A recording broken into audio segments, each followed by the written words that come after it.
قل يا عبادي الذين أسرفوا على أنفسهم لا تقنطوا من رحمة الله.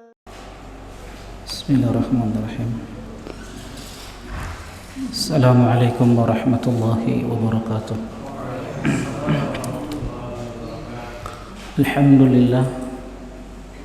الحمد لله الكريم المنان ذي الفضل والإحسان الذي هدانا للإيمان، والصلاة والسلام على نبينا محمد النبي العدنان وعلى آله وصحبه ومن تبعهم بإحسان إلى يوم الدين.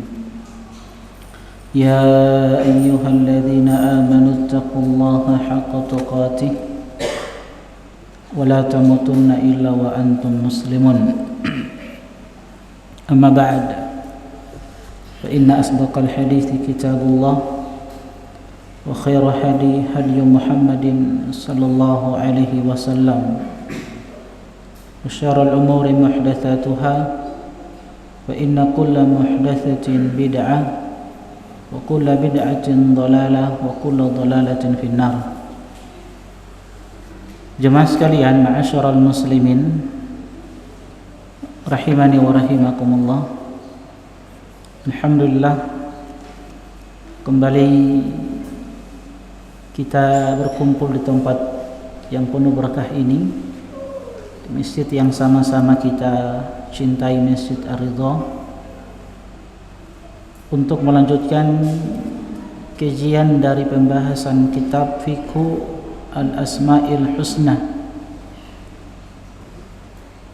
penjelasan tentang nama-nama Allah Subhanahu wa ta'ala yang indah serta sifat-sifat Allah yang mulia, sebagaimana yang telah kita jelaskan pada pertemuan sebelumnya.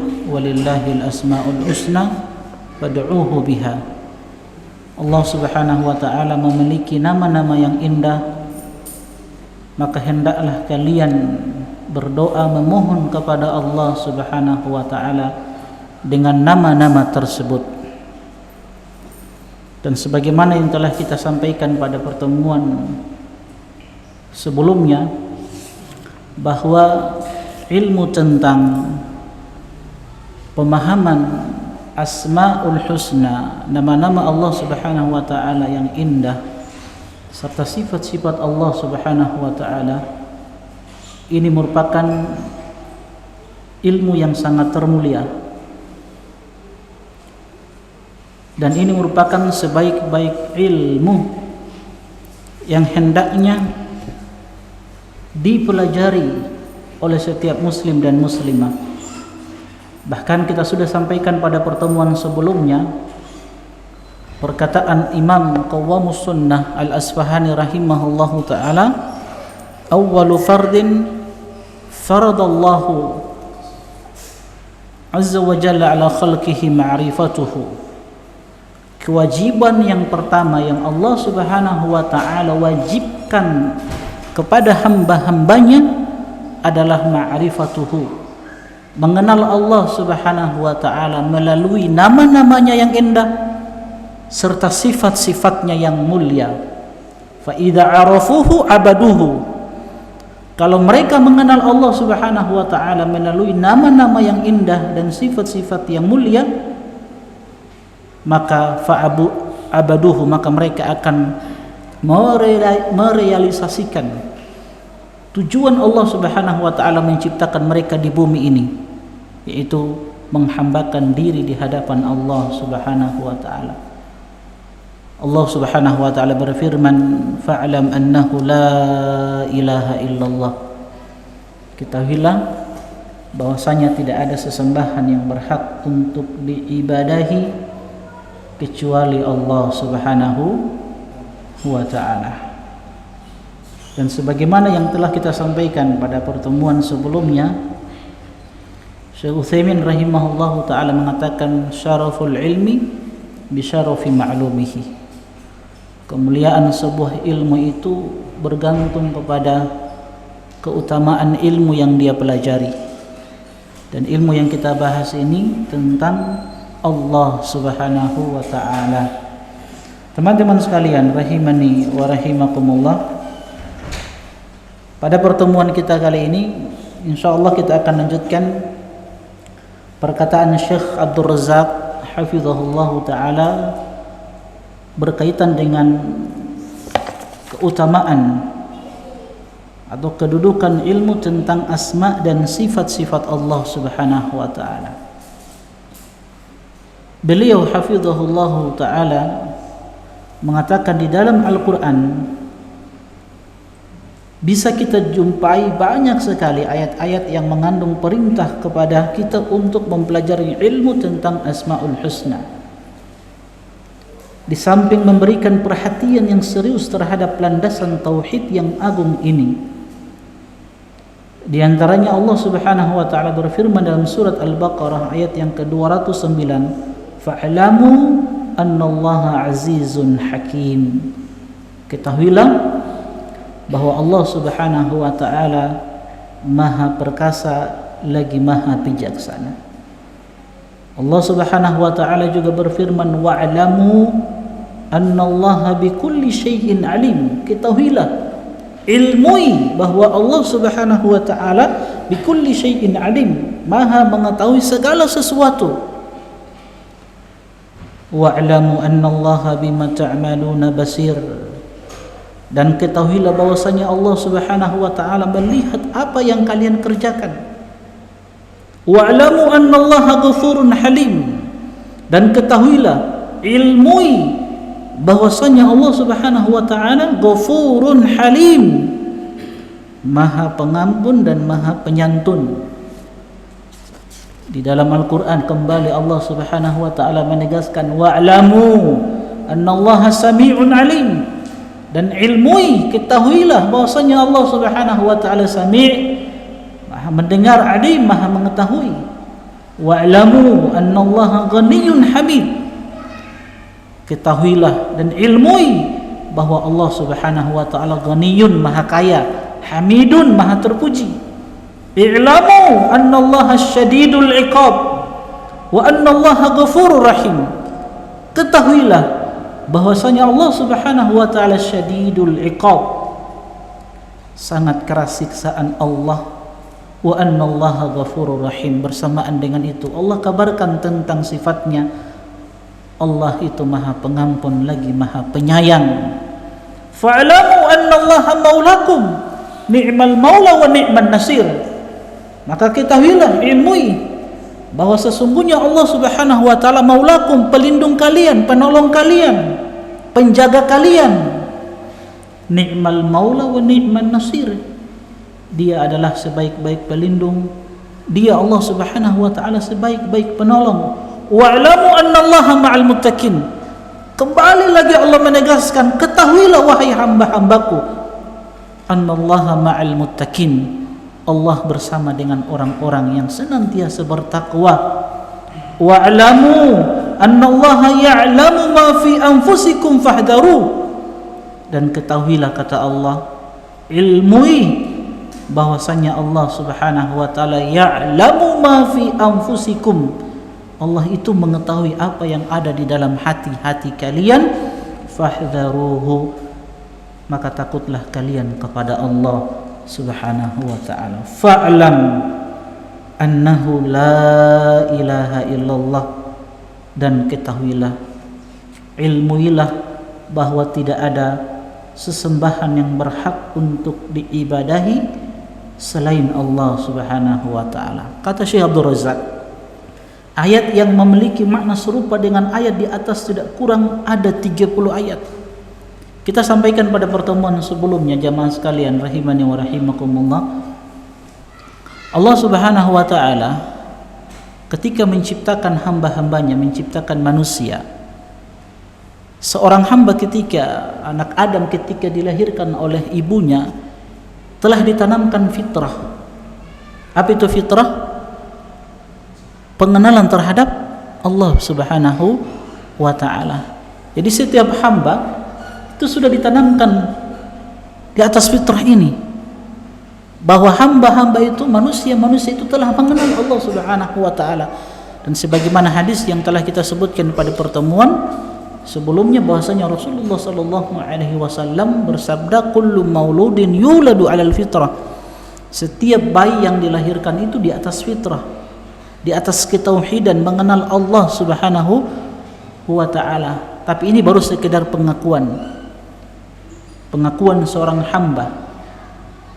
Ya, nanti kita akan sebutkan, dibawakan oleh Syekh Abdul Razak hafizahullahu taala berkaitan dengan pembahasan ini, bahwa ada dua perkara yang hendaklah kita perhatikan di dalam mengenal Allah Subhanahu wa taala. Tapi fitrah ini belum sempurna teman-teman sekalian, hafizani wa hafizakumullah. Ini akan disempurnakan dengan pengenalan terhadap Asmaul Husna, nama-nama Allah Subhanahu wa taala dan sifat-sifat Allah Subhanahu wa taala yang mulia. Di dalam Al-Qur'an Allah mengenalkan zatnya. Sehingga kita sampaikan pada pertemuan sebelumnya, tujuan kita mempelajari fiqh Asmaul Husna tentang nama-nama Allah Subhanahu wa taala dan sifat-sifatnya yang mulia tidak lain untuk mendorong dan memotivasi kita bagaimana kita bisa mencintai Allah Subhanahu wa taala, bagaimana kita bisa bersemangat di dalam beribadah kepada Allah Subhanahu wa taala, bagaimana tertanam di dalam diri kita rasa takut kepada Allah Subhanahu wa taala. Kalau perkara ini tertanam kuat di dalam diri seorang hamba, maka akan sempurna keimanannya. Makanya di dalam Al-Qur'an Allah mengatakan, wa may yu'minu aktsaruhum billahi illa wa hum musyrikun, dalam surat Yusuf.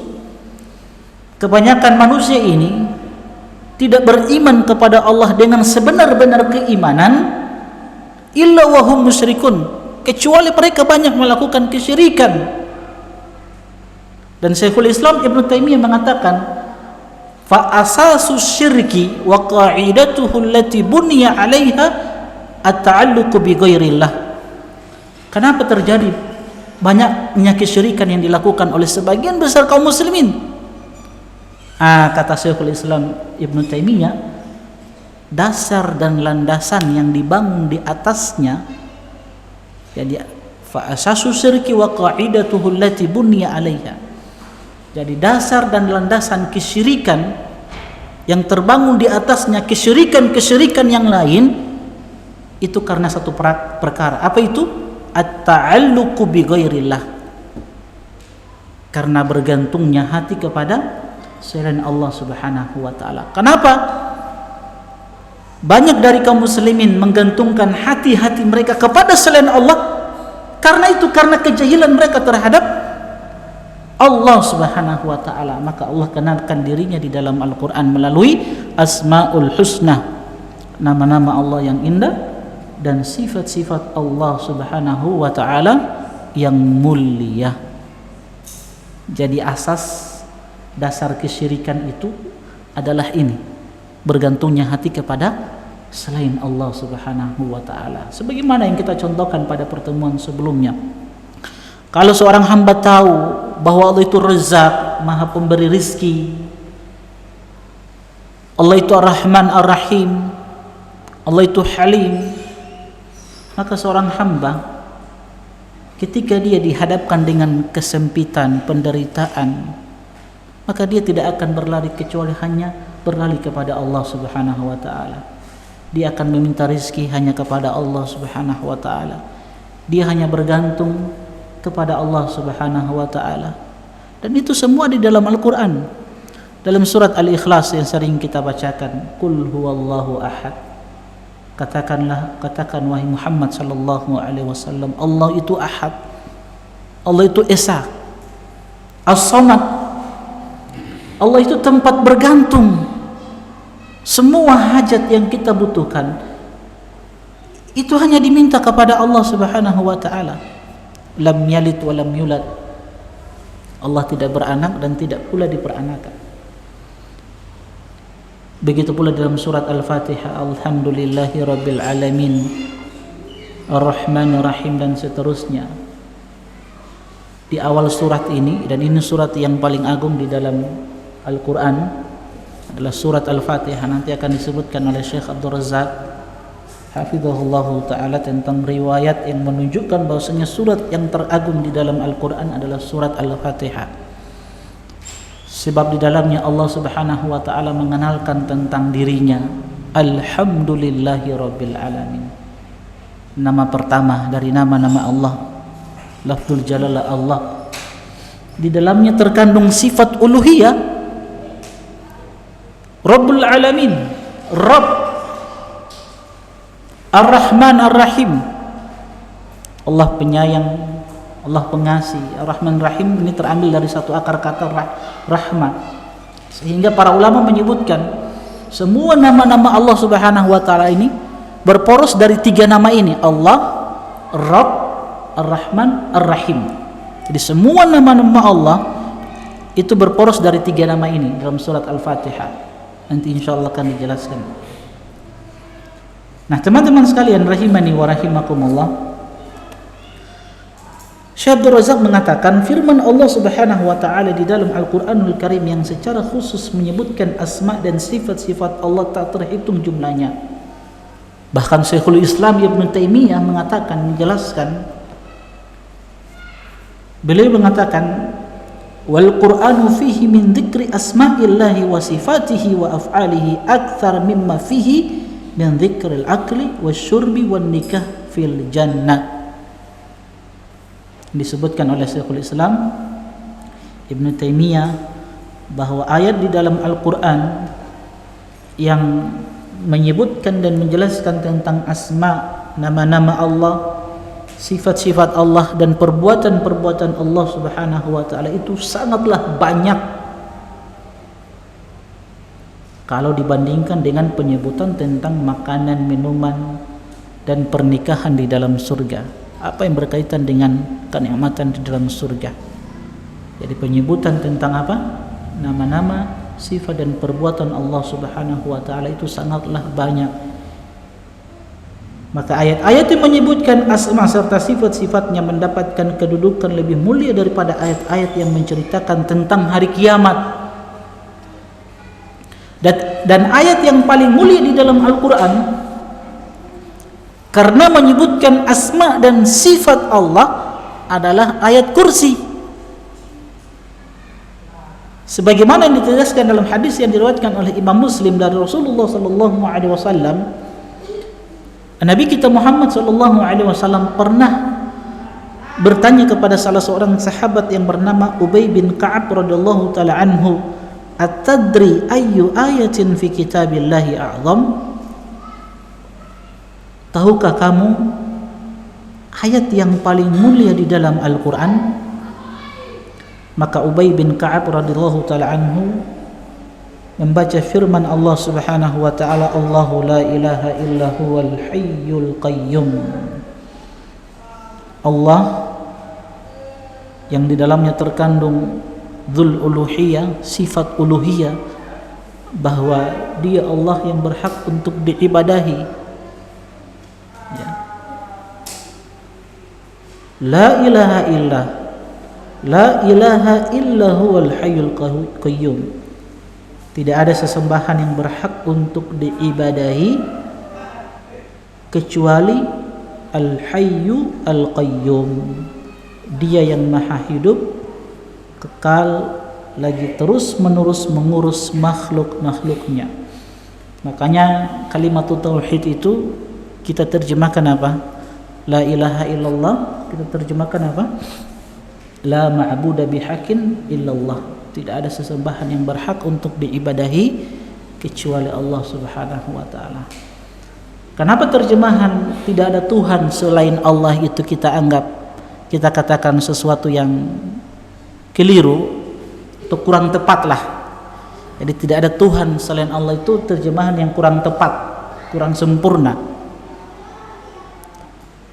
Sebab orang-orang di masa Nabi SAW dari kalangan kaum musyrikin itu mengakui ketauhidan Allah subhanahu wa ta'ala dalam masalah rububiyah. Kan begitu? La in sa'altahum man khalaqas samawati wal ard la yaquluna Allah. Kalau kalian bertanya kepada mereka orang-orang musyrik siapa yang menciptakan langit, bumi, yang mengatur alam semesta ini, mereka akan ucapkan Allah. Itu keyakinan orang-orang jahiliyah, orang-orang musyrik di zaman Nabi SAW, bahwa yang menghidupkan, mematikan, yang memberikan rezeki hanya Allah Subhanahu wa ta'ala. Tapi mereka tidak realisasikan yang kedua ini, tauhidul uluhiyah dan asma wa sifat. Sehingganya kalau kita terjemahkan tidak ada Tuhan selain Allah, ini kurang tepat. Maka terjemahan yang tepat itu adalah tidak ada sesembahan yang berhak untuk diibadahi kecuali Allah Subhanahu wa ta'ala. Fadaraba biyadihi fi sadrihi, maka Nabi SAW menepuk dada Ubay bin Ka'ab radhiyallahu ta'ala dengan tangan beliau. Wa qala, seraya beliau berkata, liyanhakal ilmu abal munzir, selamat atas ilmu yang engkau miliki wahai Abul Munzir. Adapun surah yang paling mulia di dalam Al-Qur'anul Karim adalah surah Ummul Quran, yaitu surat Al-Fatihah. Hal ini berdasarkan hadis Abu Sa'id bin Al-Mu'alla radhiyallahu ta'ala anhu dalam Sahih Bukhari.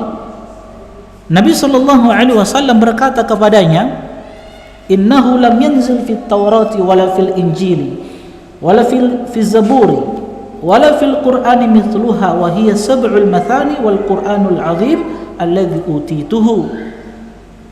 Kata Nabi SAW, sesungguhnya tidak pernah diturunkan baik di dalam Taurat, Injil maupun di dalam kitab Az-Zabur, bahkan di dalam Al-Quran itu sendiri, surah yang serupa dengan surat Al-Fatihah. Dialah As-Sab'ul Mathani dan Al-Quranul Karim yang diturunkan kepadaku, kata Nabi SAW. Kenapa? Karena kata Syekh Abdul Razak, di dalam surat Al-Fatihah itu disebutkan asma dan sifat Allah yang lebih utama daripada penyebutan tentang hari kiamat. Jadi Allah dahulukan tentang penyebutan asma, nama-nama Allah Subhanahu wa ta'ala dan sifat Allah. Setelah itu Allah menyebutkan tentang hari kiamat, Maliki Yaumiddin. Dia Allah Subhanahu wa ta'ala penguasa di hari kiamat nanti. Dia adalah satu-satunya raja, yang tidak ada raja kecuali hanya Allah Subhanahu wa ta'ala. Ini kalau tertanam kuat di dalam diri kita, teman-teman sekalian, hafizani wa hafizakumullah, maka ibadah-ibadah yang Allah perintahkan dengan mudahnya kita akan laksanakan. Larangan-larangan Allah Subhanahu wa ta'ala kita akan tinggalkan, karena kita tahu Maliki Yaumiddin, Allah adalah penguasa hari kiamat. Dia akan membalas semua perbuatan-perbuatan hambanya, kecil ataupun besar. Semuanya akan dibalas oleh Allah Subhanahu wa ta'ala. Nah, kata beliau, teman-teman sekalian rahimani wa rahimakumullah, di dalam Sahih Bukhari disebutkan riwayat dari Nabi SAW melalui jalur lainnya, bahwa firman Allah Subhanahu wa ta'ala, qul huwallahu ahad, surat Al-Ikhlas, setara derajatnya dengan sepertiga Al-Quran. Di dalam Sahih Bukhari juga diterangkan bahwa Nabi SAW memberikan kabar gembira bagi orang yang membaca surat Al-Ikhlas ini, seraya mengatakan, aku sungguh sangat mencintai surah ini karena di dalamnya terkandung sifat Ar-Rahman. Jadi Nabi SAW itu pernah mengutus seseorang menjadi imam untuk sahabat-sahabat dalam sebuah peperangan, dalam delegasi militer. Maka orang ini, sahabat ini, setiap solatnya itu selalu solatnya diakhiri dengan surat Al-Ikhlas. Setelah mereka kembali, hal ini dikabarkan kepada Rasulullah SAW. Maka Nabi berkata di hadapan sahabat-sahabat, fas'aluhu, coba tanyakan kepadanya, apa yang mendorong dia sehingga setiap solatnya itu diakhiri dengan surat Al-Ikhlas. Maka orang ini mengatakan, tidaklah aku membaca surat ini kecuali aku mencintai surat ini, karena di dalamnya terdapat sifatur Rahman, sifat Allah Ar-Rahman. Maka Nabi SAW bersabda, fa akhbiruhu annallaha yuhibbu, kabarkan kepada orang tersebut bahwa Allah Subhanahu wa taala telah mencintai orang tersebut.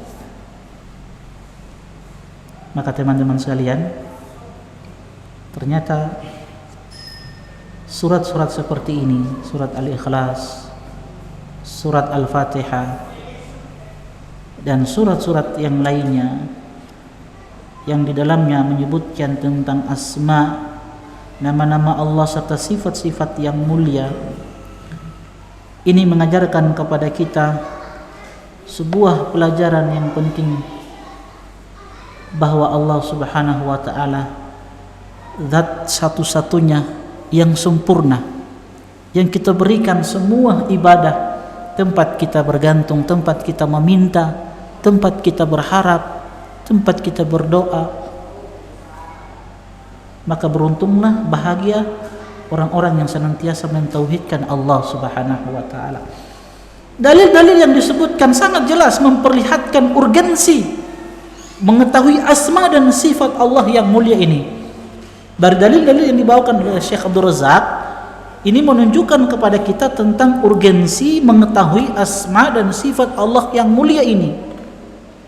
Di sisi lain, dalil-dalil tersebut juga menunjukkan betapa mulianya ilmu ini dan banyaknya kebaikan yang terkandung di dalamnya. Kita sudah sebutkan pada pertemuan sebelumnya, orang yang bertauhid itu, sebab yang kita bahas ini tentang tauhid. Tauhid apa? Asma wa sifat. Karena tauhid itu ada 3, walaupun ada sebagian ulama yang membagi tauhid itu menjadi 2 bagian. Ulama yang membagi tauhid menjadi 2 bagian itu disebut dengan tauhidul ma'rifah wal itsbat. Tauhid untuk mengenal Allah dan menetapkan. Maksudnya tauhid ini terkandung di dalamnya tauhid apa? Tauhid apa? Rububiyah dan asma wa sifat. Adapun tauhid yang kedua, pembagian yang kedua itu tauhid al-iradah wa talab.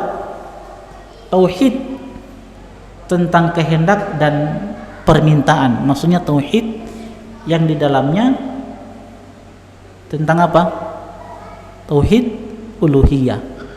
Jadi mau bagi 2, mau bagi 3 tidak jadi masalah. Ya.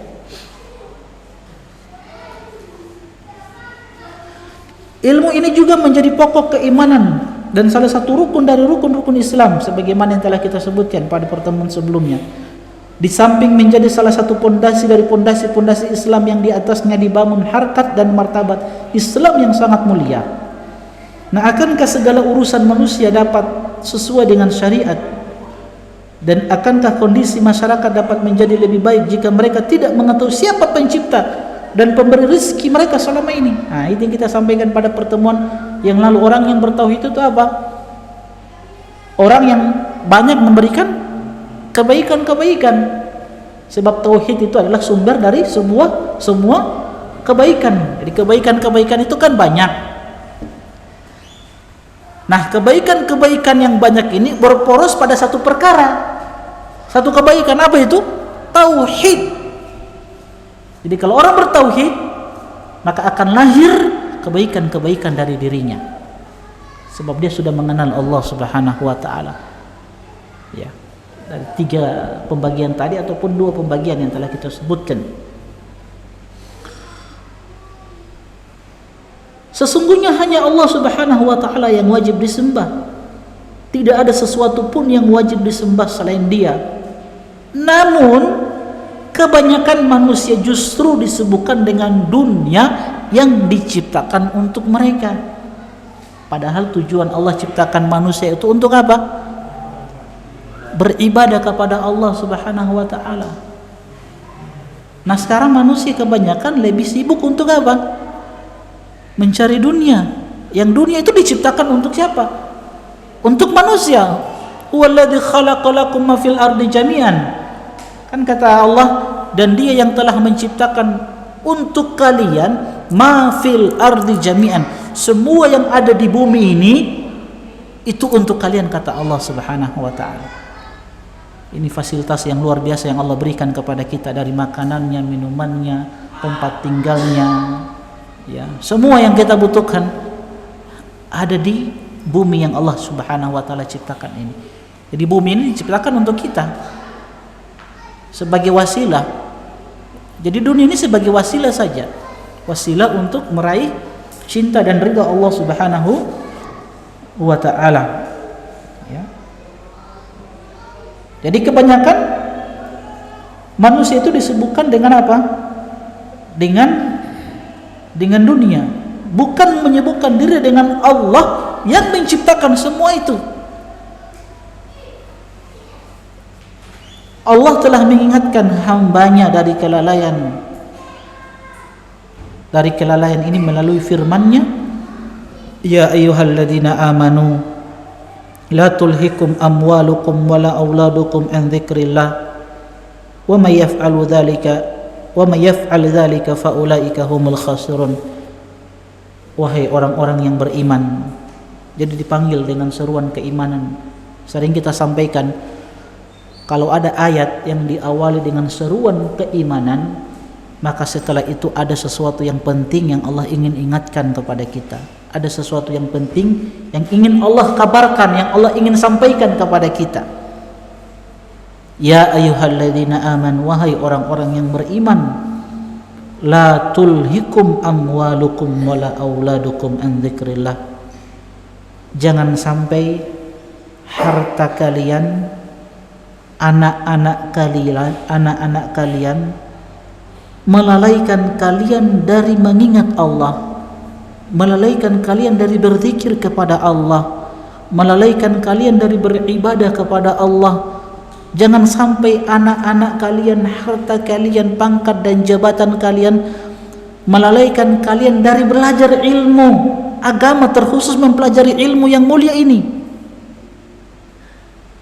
Banyak orang di dalam mempelajari ilmu keduniaan, mereka berikan waktu yang sangat banyak. Adapun ilmu-ilmu yang berkaitan dengan ilmu tauhid, ilmu akidah, terkadang sisa-sisa waktu yang kita berikan. Bahkan terkadang orang memberikan banyak alasan. Capeklah, sibuklah, ada pekerjaan yang harus diselesaikan.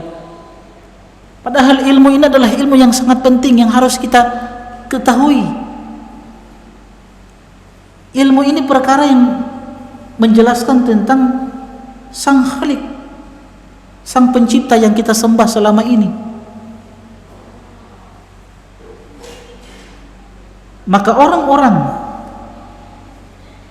yang dilalaikan dengan harta bendanya, pangkat jabatannya, anak-anaknya dari berzikir kepada Allah, maka merekalah orang-orang yang merugi, orang-orang yang sengsara, orang-orang yang tidak akan mendapatkan kebahagiaan. Makanya Rasulullah sallallahu alaihi wasallam mengingatkan kepada kita, laisa yatahassaru min ahlil jannah illa ala sa'atin marad bihim wa lam yadhkurullah.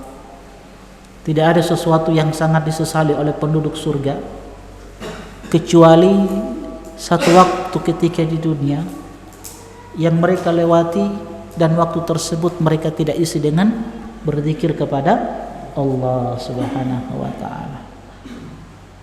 Tuba liman wajada fi suhaifatihi istighfaran katsiran. Beruntung, kata Nabi sallallahu alaihi wasallam, orang-orang yang mendapati catatan kebaikan dia, catatan amalan-amalan dia, terdapat di dalamnya istighfaran katsira. Ya, istighfar yang banyak, zikir dia kepada Allah Subhanahu wa taala. Maka teman-teman sekalian, hafizani wa hafizakumullah, kata Syekh Abdul Razak, hanya kepada Allah kita memohon pertolongan, dan dialah pemberi petunjuk kepada segala kebaikan. Baik, kita akan menyebutkan keutamaan yang pertama berkaitan dengan keutamaan ilmu tentang asma dan sifat Allah. Jadi ini baru muqaddimah teman-teman sekalian, dan muqaddimah yang disebutkan oleh Syekh Abdul Razak ini sangat panjang. Iya, tidak lain kecuali beliau ingin menanamkan kepada kita tentang perkara ini, bahwa betul-betul pembahasan tentang asma dan sifat Allah ini adalah pembahasan yang penting. Makanya muqaddimah ini sangat panjang. Jadi bersabar antum. Kita masih di muqaddimah ini, pendahuluan. Nah, keutamaan yang pertama berkaitan dengan keutamaan ilmu tentang asma dan sifat Allah. Beliau katakan begini, dan saya akan berusaha meringkas, dan ada hal-hal yang mungkin sudah kita jelaskan dan maka tidak perlu kita ulangi kembali. Beliau mengatakan seperti ini, keinginan untuk senantiasa mendapatkan keridhaan Allah Subhanahu wa taala ini merupakan tujuan yang mulia. Tujuan yang diinginkan oleh setiap hamba, yang ingin diraih oleh setiap hamba dalam kehidupan ini, mendapatkan ridha Allah Subhanahu wa taala. Beribadah hanya kepada Allah adalah perbuatan yang paling luhur. Pujian kepada dirinya dengan menyebut asma dan sifatnya, memuji dan mengagungkannya adalah ucapan yang paling baik. Itu semua tak lain merupakan pondasi utama agama Nabi Ibrahim alaihissalam yang diserukan oleh semua nabi. Di atas pondasi itulah semua dakwah, seruan, nasihat dan penjelasan para nabi menyatu padu, dan bahkan tema seputar ketauhidan itu menjadi salah satu dari pokok pembicaraan yang paling agung dalam dakwah mereka, sejak nabi yang pertama Nabi Nuh hingga nabi penutup akhir zaman Muhammad sallallahu alaihi wasallam. Ini mereka kenalkan tentang apa? Pengenalan kepada Allah Subhanahu wa taala. Ya qaumi ibudallaha ma lakum min ilahin ghairuh. Semua para nabi, para rasul, ucapan mereka, wahai kaumku, beribadalah kepada Allah, ma lakum min ilahin ghairuh. Tidak ada sesembahan untuk kalian kecuali hanya Allah Subhanahu wa ta'ala. Baik, insyaallah kita lanjutkan setelah azan dikumandangkan.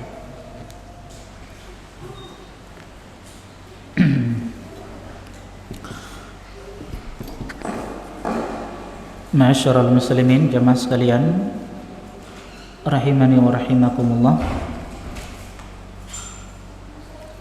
Jadi Syekh Abdul Razak mengatakan, di atas pondasi itulah semua dakwah, seruan, nasihat dan penjelasan para nabi menyatu padu, dan bahkan tema seputar ketauhidan itu menjadi salah satu dari pokok pembicaraan yang paling agung dalam dakwah mereka, sejak nabi yang pertama hingga nabi penutup akhir zaman Muhammad sallallahu alaihi wasallam. Dan semua pondasi ini merupakan pondasi agama Nabi Ibrahim alaihissalam. Ya, apa yang diserukan oleh semua para nabi dan para rasul ini merupakan pondasi utama agama Nabi Ibrahim alaihissalam.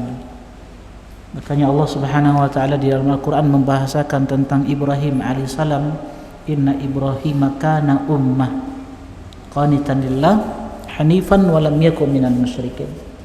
Sesungguhnya Ibrahim itu adalah ummah.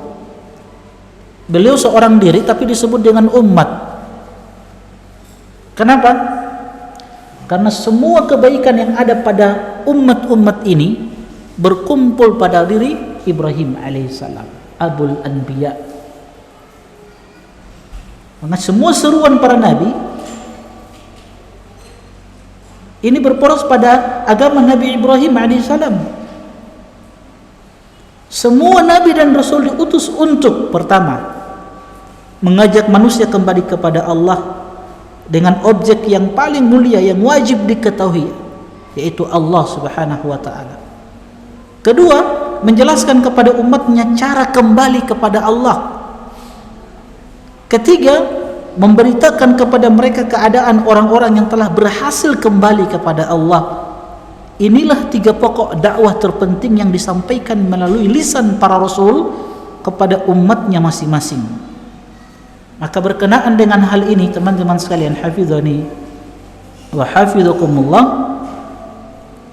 Imam Ibnu Qayyim Al-Jauziyah rahimahullahu taala menyebutkan inna da'watar rusuli taduru ala thalathati umurin. Dakwah para rasul itu terfokus pada 3 perkara. Semua para rasul ketika berdakwah terfokus pada 3 perkara. Apa 3 perkara tersebut? Pertama, kata beliau, memperkenalkan Allah Subhanahu wa taala sebagai Rabb mereka. Di dalamnya dikenalkan asma, nama-nama Allah, sifat-sifat Allah, perbuatan-perbuatan Allah. Jadi ini perkara pertama yang disampaikan oleh semua rasul-rasul Allah. Apa itu? Ta'rifur Rabb, memperkenalkan Rabb Allah Subhanahu wa taala yang kita ibadahi. Melalui apa? Asma, sifat dan perbuatan Allah. Dan itu dicontohkan oleh Nabi kita Muhammad sallallahu alaihi wasallam. Ada satu hadis yang sahih.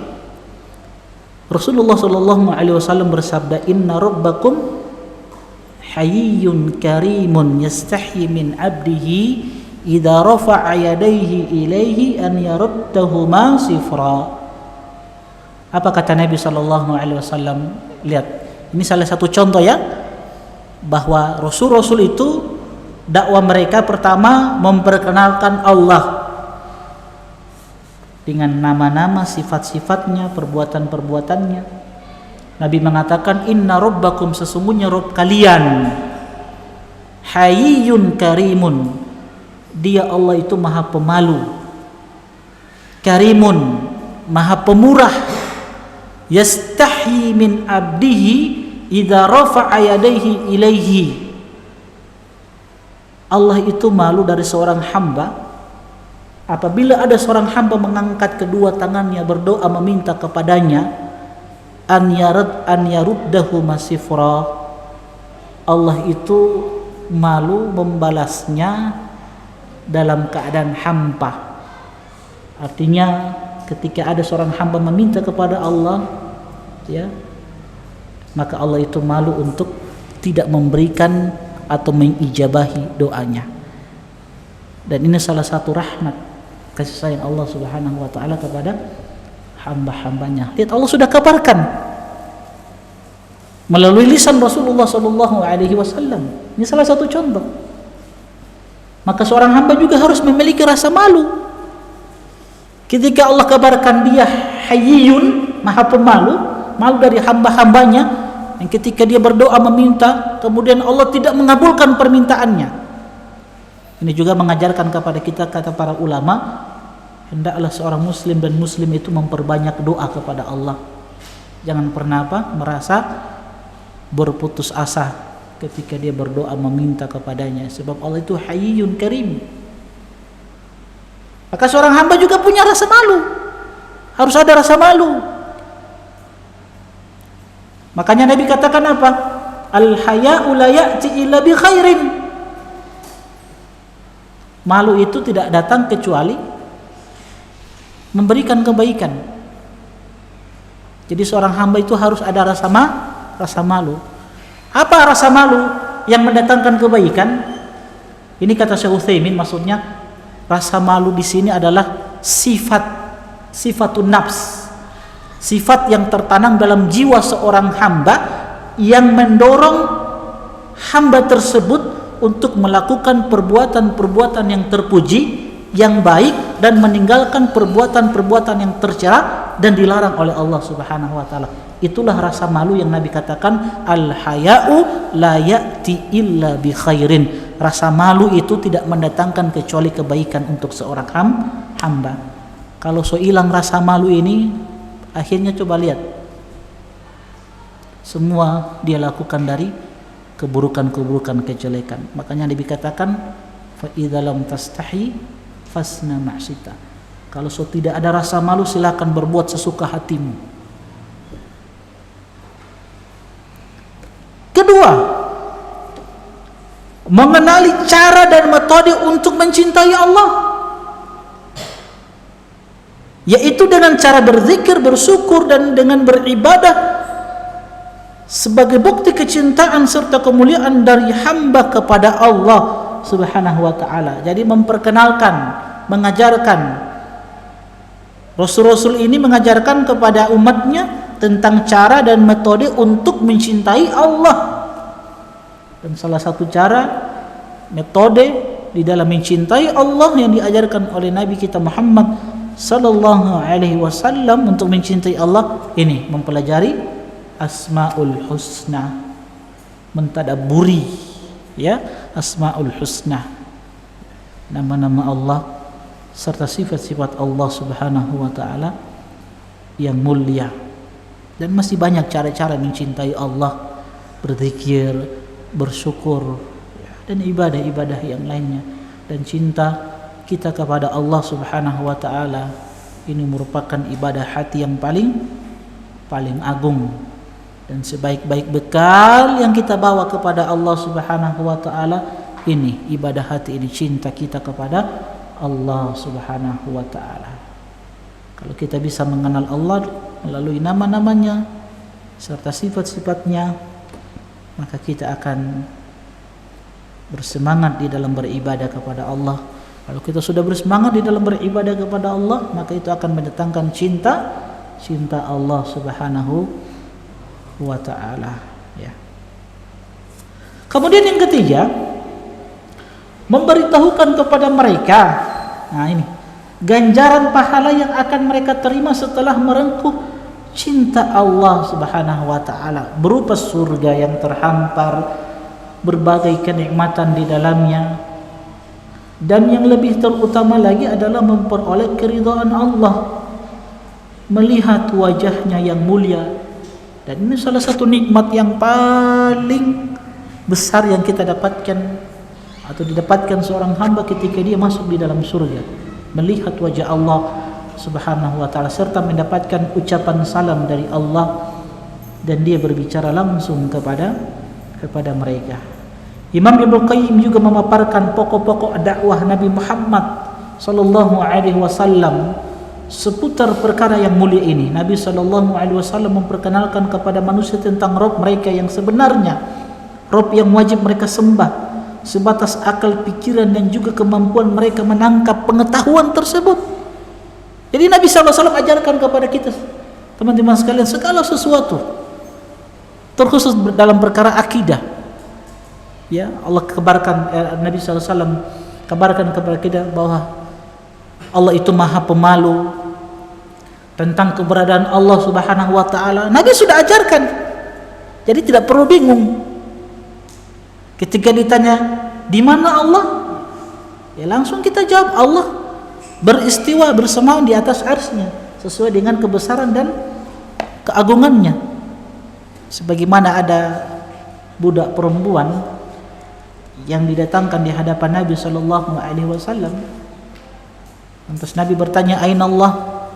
Di mana Allah? Nah, ini bentuk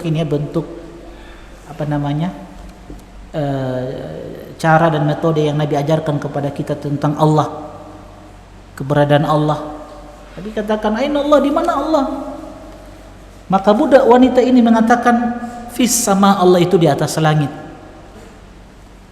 Nabi bertanya lagi, "Man ana?" Siapa aku? Orang ini mengatakan, "Anta Rasulullah." Engkau adalah utusan Allah. Maka Nabi mengatakan, "A'tikha fa innaha mu'minah." Bebaskan dia, karena sesungguhnya wanita ini adalah seorang yang beriman kepada Allah Subhanahu wa ta'ala. Syahidnya, Allah menjelaskan dan mengabarkan kepada kita tentang keberadaan Allah, zat yang kita sembah. Allah di atas langit, bukan Allah di mana-mana. Ya. Akhirnya orang bingung. Kenapa bingung? Karena tidak belajar. Padahal Nabi sudah ajarkan kepada kita semua perkara yang dibutuhkan oleh manusia, muamalahnya, perkara-perkara yang berkaitan dengan dunia, akhirat, semua dijelaskan oleh Nabi. Tak jarang Nabi SAW menjelaskan dan mengulanginya lagi.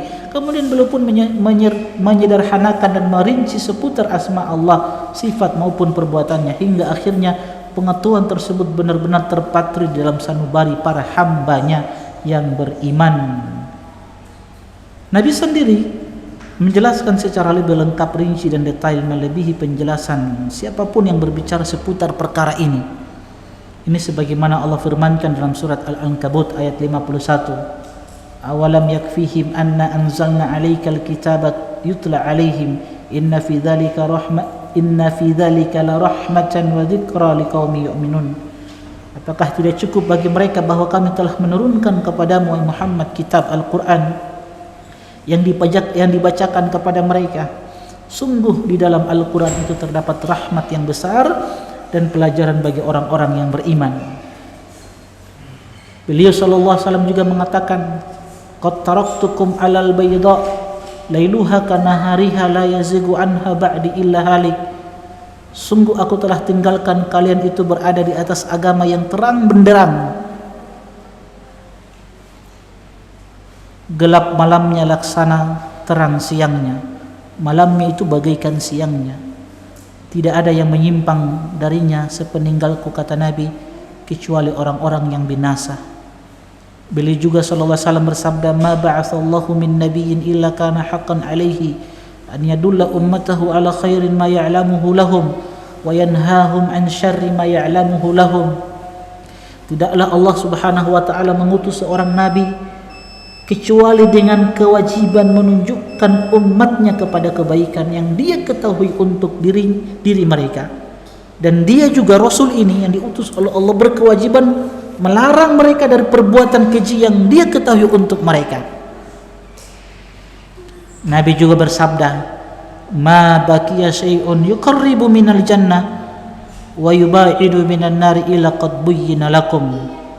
Tidak ada yang tersisa dari pengetahuanku, sesuatu apapun dari amalan yang mendekatkan kepada surga Allah dan menjauhkan kalian dari neraka, illa waqad buyyina lakum, kecuali kata Nabi telah dijelaskan semuanya kepada kalian dengan sejelas-jelasnya. Alhamdulillah, Islam ini adalah agama yang sempurna.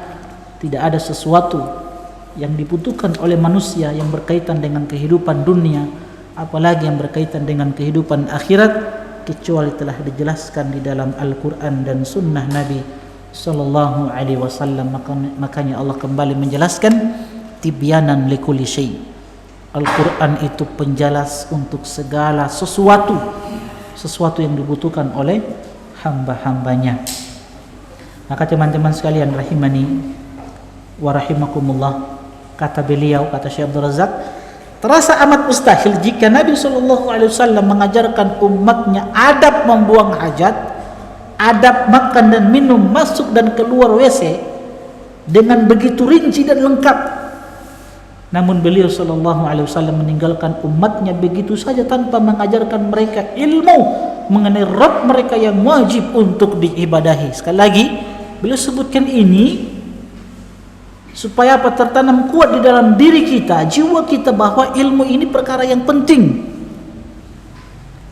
Perkara yang kecil saja, masalah buang hajat, adab makan dan minum, ya, itu dijelaskan oleh Nabi.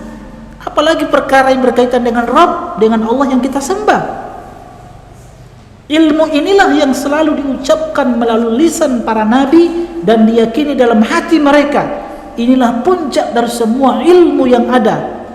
Meraih pengetahuan mengenai itu semua adalah tujuan utama dan sebaik-baik pengetahuan yang didapatkan oleh seorang hamba.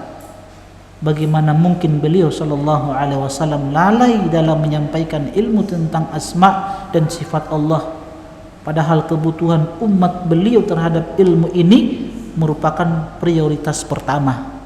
Harusnya ilmu yang kita prioritaskan untuk dipelajari ilmu ini, ya, ilmu tauhid ini, tauhid asma wa sifat. Sungguh tidak ada kebahagiaan, kesuksesan, kebaikan, kenikmatan dan kenyamanan yang dirasakan manusia terkecuali dengan mengenal Rabb mereka. zat yang wajib disembah. Hanya dialah yang menjadi satu-satunya tujuan hidup dan tempat berharap bagi mereka. Jadi tidak ada kebahagiaan, kesuksesan, kenikmatan yang diraih oleh seorang hamba kecuali dengan mengenal Allah Subhanahu wa taala. Makanya Syekhul Islam Ibn Taimiyah rahimahullahu taala ketika ditanya, beliau pernah mengatakan seperti ini. Inna fid dunya jannah man lam yadkhulha lam yadkhul jannatal akhirah. Sesungguhnya dalam kehidupan dunia ini ada jannah. Siapa yang belum memasuki surga dunia, maka dia tidak akan memasuki surga al-akhirah. Maka ditanyakan kepada beliau, waqalu wa ma hiya, apa surga dunia itu? Yang seorang hamba kalau belum masuk di dalam surga dunia ini, maka dia tidak akan masuk surga al-akhirah. Surga al-akhirah. Maka kata beliau, qala jannatul iman. Jannatul iman, tentang keimanan. Sedangkan ilmu ini adalah salah satu rukun dari rukun-rukun iman. Iman yang pertama kan al-imanu billah, tentang keimanan kita kepada Allah, rububiyahnya, uluhiyahnya, asma dan sifat-sifat Allah Subhanahu wa taala. Maka seorang hamba tidak akan bahagia kecuali dengan mengenal Allah Subhanahu wa taala.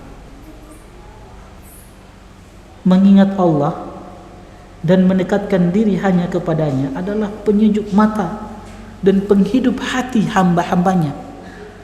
Oleh sebab itulah pada waktu mereka kehilangan pengetahuan ini, sesungguhnya mereka sedang dalam keadaan terburuk, bahkan lebih buruk daripada keadaan binatang ternak.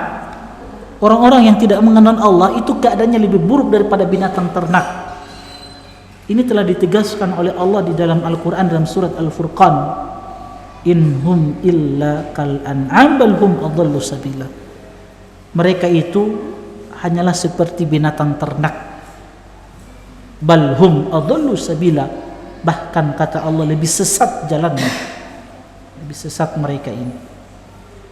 Maka teman-teman sekalian, kata Syekh Abdul Razak, seorang hamba yang ingin mendapatkan kebaikan di dunia dan akhirat dan ingin diangkat derajatnya, maka jalan satu-satunya adalah menuntut ilmu tentang asma dan sifat Allah. Sebagaimana yang telah kita jelaskan pada pertemuan sebelumnya, salah satu tujuan atau keutamaan di dalam mempelajari ilmu ini adalah bagaimana kita mendapatkan kebaikan di dunia dan akhirat, dan agar derajat kita diangkat di sisi Allah Subhanahu wa taala. Maka jalan satu-satunya adalah menuntut ilmu tentang asma dan sifat Allah.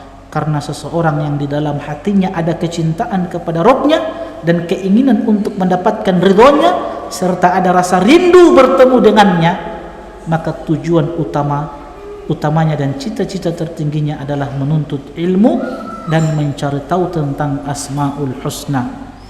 Pengetahuan tentang Allah Subhanahu wa taala merupakan sumber utama untuk meraih kebahagiaan, jembatan menuju kesempurnaan, tangga untuk naik ke derajat yang lebih tinggi, metode untuk meraih kebahagiaan dunia dan akhirat, cara untuk menggapai cita-cita dan jalan terbaik untuk mewujudkan keinginan, serta pengetahuan yang termulia. Tatkala seorang hamba telah mengenal hakikat Rabb-nya Allah, mencintainya dengan sepenuh hati, beribadah kepadanya dengan cara menjalankan semua perintahnya dan juga meninggalkan larangan-larangannya, maka pada saat itulah diperlihatkan di hadapannya hakikat ilmu dan ibadahnya selama ini. Beribadah kepadanya itu adalah tujuan utama diciptakannya manusia. Wa ma khalaqtul jinna wal insa illa liya'budun. Dan kita bahkan diperintahkan untuk menjadi manusia yang sempurna dan berderajat yang mulia. Ya. Kita diperintahkan apa? Diperintahkan untuk menjadi manusia yang sempurna dan berderajat yang mulia. Kunu rabbaniyin, kata Allah. Jadilah kalian hamba-hamba yang rabbani. Itu kan perintah dari Allah. Isyarat bahwa seorang hamba itu harus menjadi manusia yang sempurna, yang memiliki kedudukan yang tinggi.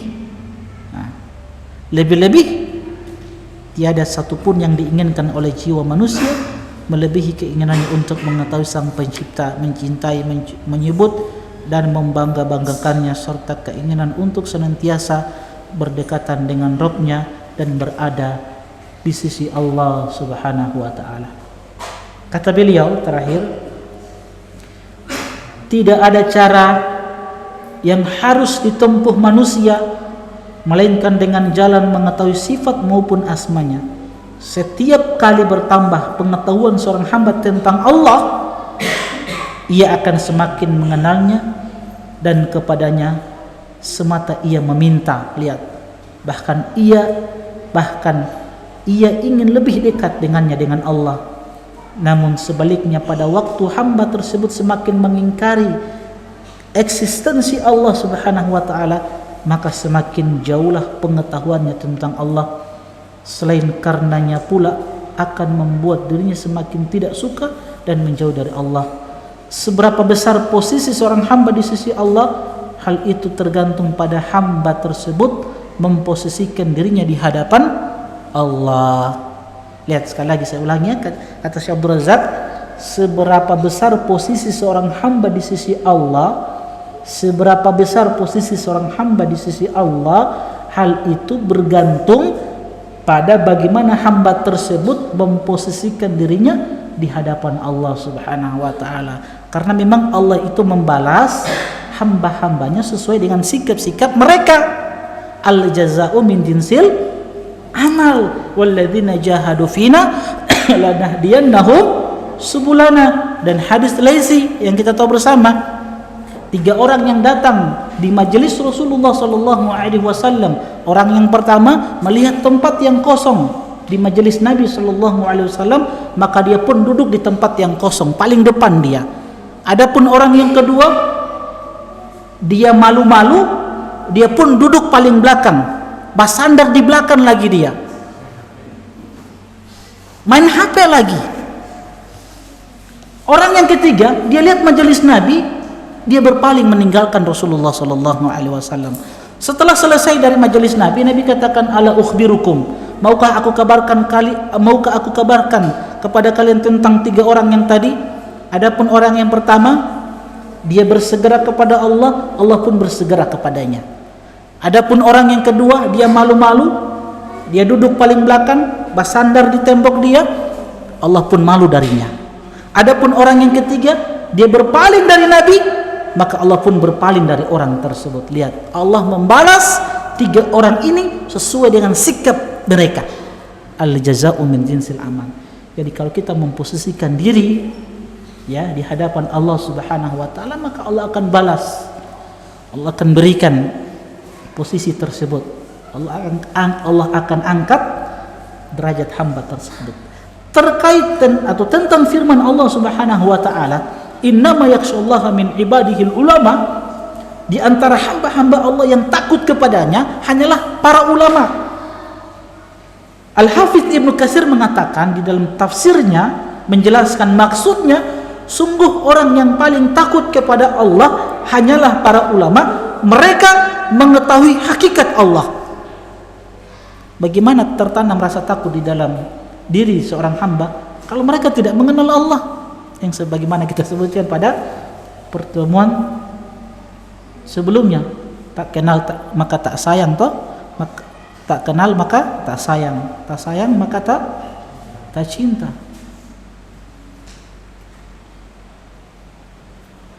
Tak cinta maka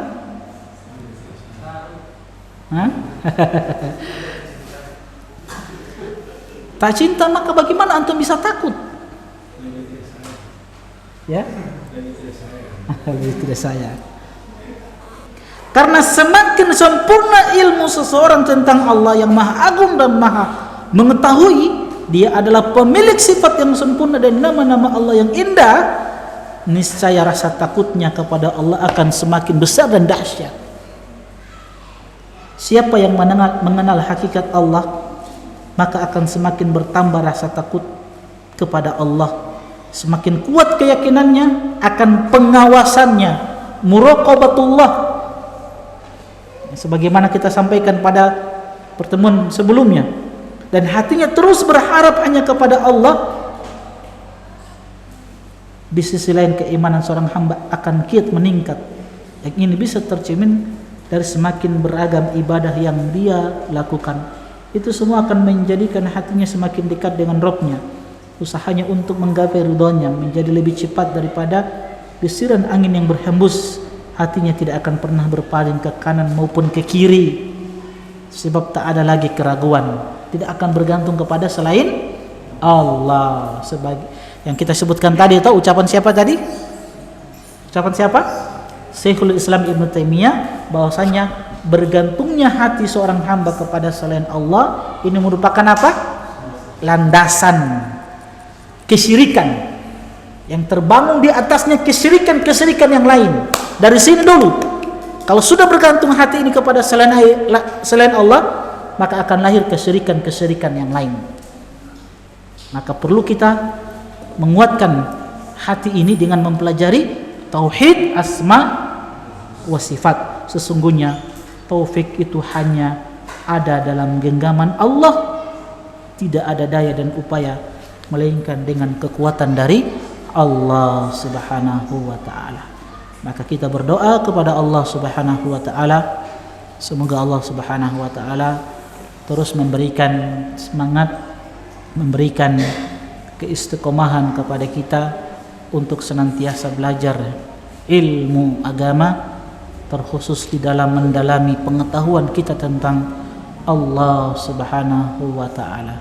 Dan semoga Allah Subhanahu wa ta'ala wafatkan kita di atas sunnah-sunnah Nabi sallallahu alaihi wasallam, sebab Imam Ahmad mengatakan, man mata ala sunnah mata alal khairi kullih.